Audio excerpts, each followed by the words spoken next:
us a better 1-1 draw here at CANVEY Island for 10 minutes. I think there was quite a lot of hope that we might have got that elusive win.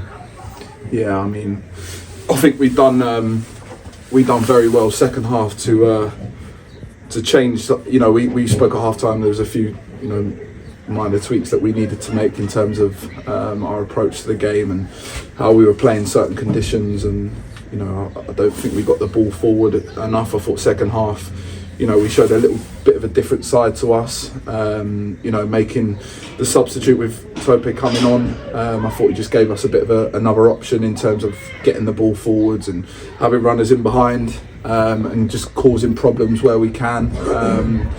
And yeah, like you say, for 10 minutes it looked like we was finally getting, you know, that win that we've, you know, been crying out for. You know, unfortunately, moment of madness from one of our players puts us down to 10 men, and we're then under pressure. You know, not picking up in the box. It's, you know, we've had to throw Combi in there to you know, deal with the 10 men. Thought we probably should have taken a bit of a foul down, you know, this side before allowing a cross to come into our box. But yeah, unfortunately, when you go down to 10 in the last 10 minutes, they're always going to be pushing because they don't want to lose the game either. So yeah, it's a very, very difficult one to take because I think with 11 on the pitch, we just see it out comfortably. Yeah, it felt that way second half. We looked fairly comfortable. I think first half, they had a couple of chances, didn't they? They hit the woodwork and we didn't really create a lot of it. Nico had a chance. So yeah, what did you say to them at kind of half time? Well, in the first half, I thought every kind of goal kick that we had, every ball that was played forward was just coming backwards. You know, Matteo wasn't reaching past the halfway line. I did say about the conditions in the first half in terms of the wind coming from that way. I think you could see second half where their goalkeepers' kicks were going over the dugout near enough every time. Not once was passing the halfway line, and I thought we was in the second half we was able to camp them in a little bit more, just like what they were doing to us.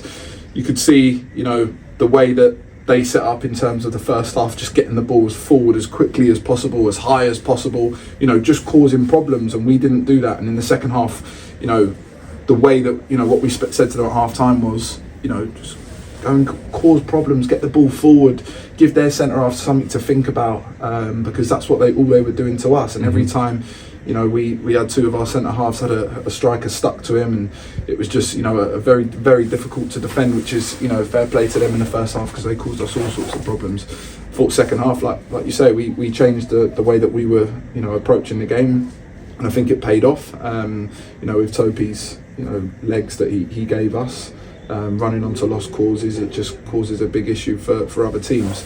We got ourselves ahead. So that, yeah, the approach at half time was, you know, you're still in the game, just a couple of minor tweaks and get ourselves up the pitch, and I thought we could do that. We were returning near enough everything. I don't think they had, you know, much of a threat in the second half until we went down to 10 men.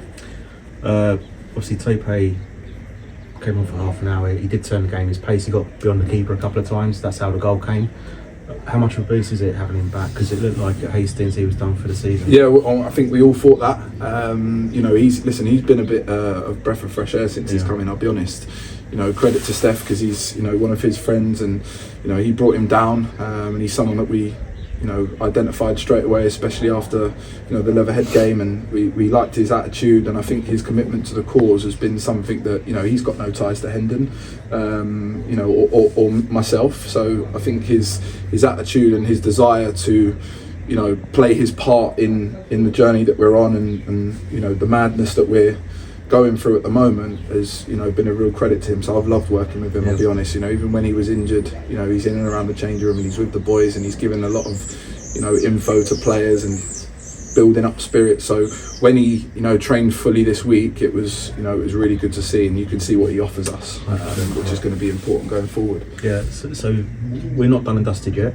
I think it's 8 points. Dulwich lost. Obviously the point maintains the gap with CANVEY. We've got 5 games to play. It's hard. It's not impossible. What's the kind of focus now moving ahead to Chichester next week? Well, listen, obviously the kind of message in the change room and the vibes in the change room are everyone's looking at that one incident. You know, I'm sure we don't need to keep telling Nick what a horrendous decision it is. However, in the heat of the moment, you're always going to be saying things.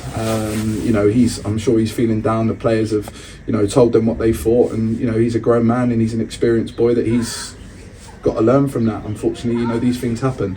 My message to the players, and it's going to be the same to everybody, fans, you know, board members, we're not done. Yep. We're not done yet. I just said to them in there, I don't want to hear any of that, because we're not done. I think the second half that we've showed, you know, today, we could, you know, I don't think we were bad first half, but just thought second half we had a lot of fight. We caused, you know, a lot of problems. You know, you could see people were working hard, battling. You see people cared, and they're in there. You know, they are. We're not done. Yep. Like, we're far from done. The only time I'll accept that we're done is when the full-time whistle blows against Bognor at home. That is it. It's been my, you know, my message. I just said in there, I've tried to be as calm as I can coming into, you know, this role, and you know, this kind of, you know, scenario that I've put myself in. You know, yeah, I can lose my rag. There's people that see me lose my rag on the sideline and in the changing room before, but I've tried to be, you know, that calming presence, just to make sure that whilst you're going through a difficult period, if you've got somebody who can be calm and positive and make sure that everybody else is on the same page, that's what I've tried to do. 100%. We are not done. That is, I'm going to keep stressing it, and I'll keep saying it. I still believe in them. I genuinely do. Yep. And if, you know, there is a football god, he's going to give us a good day against Bognor at home on the last day of the season. So that's how I'm seeing it, mate. And I just hope that the changing room can, you know, take on board that message. Yes, obviously be gutted with today. I get that, fully get that, and you know, I know fans will be, because it was kind of one of those games where everyone was saying we had to win. But we haven't lost, and we've got enough games with enough points, and until there's a R next to our name on the league table, we'll keep going. That's it. Well, mate. Keep up. Thank you.